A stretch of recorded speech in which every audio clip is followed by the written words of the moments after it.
Hi everybody, it's Richard here. I just wanted to take a few minutes here to share something with you.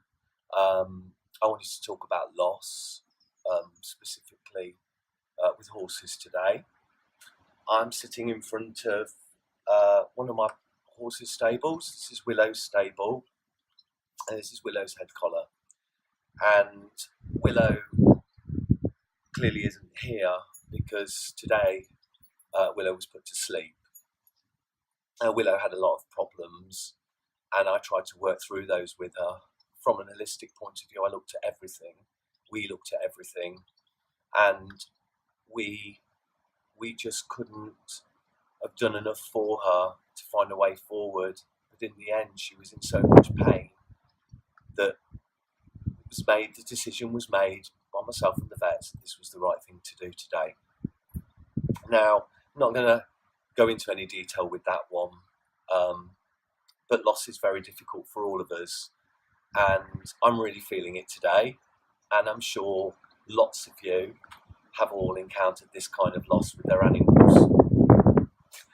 I want to just share for a couple of minutes my understanding and belief from Spirit about what actually happens in these situations, and how if we can just put our egos to one side and our selfishness as human beings, because we all suffer with ego and selfishness and what we want and what we want to get out of something, and just put that to one side, then perhaps we could just understand from Spirit exactly how it really is.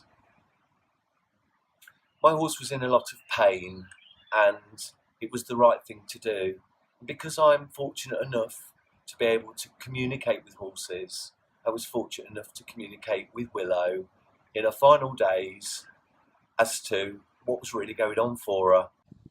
Communication is so important to the relationship that we have with horses, from a riding point of view, from a medical point of view, but equally and even more importantly, from a spiritual point of view. And of course, this is why I do the work that I do, to communicate with horses on a completely different level that connects directly to their energy and the spirit, who they really are. Now, what I'd like to say about this whole experience for me and my understanding of what happens to horses in their final days is that horses are not like humans in any way. My firm belief is that they don't have the thoughts and the overthinking that we have, and the barriers that we put in place when it comes to death.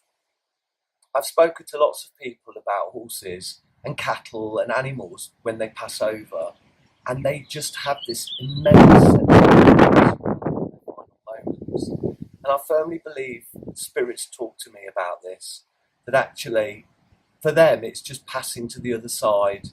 It's continuing on their life cycle with no thought for the moment of the passing. They just gently just pass through a door to the other side and continue on with their life. Because of course their life is just energy, and energy cannot be diminished. Light cannot be diminished. Willow's light will never be diminished.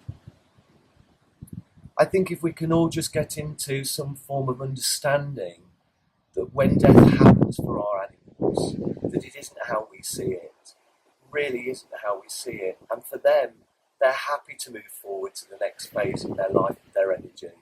It really is as simple as that. Of course, it's very upsetting and sad for us. I feel heartbroken. I didn't want to sit here with a head collar with my horses in it.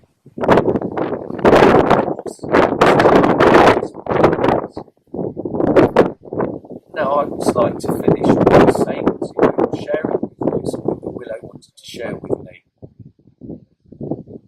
Willow said to me that she had had a life where she had been treated really badly by humans, and yet all along all she wanted to do was project out. She found it very difficult to do that with the shell that she was, and energy was within. She tried her hardest to do that, and I'm very grateful, privileged. Willow had that time with me, albeit very short, to experience a different kind of love and understanding, where she got to communicate with me and knew that I understood her and was able to communicate back with her. Willow also said to me in her final days that actually it is true. Man is the cruelest of all animals. Perhaps we should all just take something from that, think about how we are with our animals, and what the horse really wants from us. Does it want all the things that we do with it? Does it actually just want to be what it is?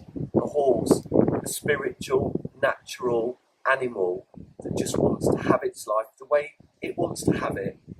Isn't that all we want for ourselves? So please, I just say, let's take away the selfishness, let's take away our egos, and think what really matters to our animals and our horse. All they want is love. All Willow wanted was love. And I'm just glad that she got that in the last few weeks of being with me. If that's nothing more that I can say, then at least I can just leave you with the words that I firmly believe were passed through to me from another animal. Love your horses, love your animals, treat them with respect, and try in any way you can to look at every area where you can communicate with your horse and understand what your horse is trying to say to you. And just make sure that we can not leave any stone unturned. Let's get the help from the medical people, from the vets, and let's also try to understand them on another level as well. Energy. That's what Willow always was, and that's what Willow is now, just like your horses, your animals that you've lost.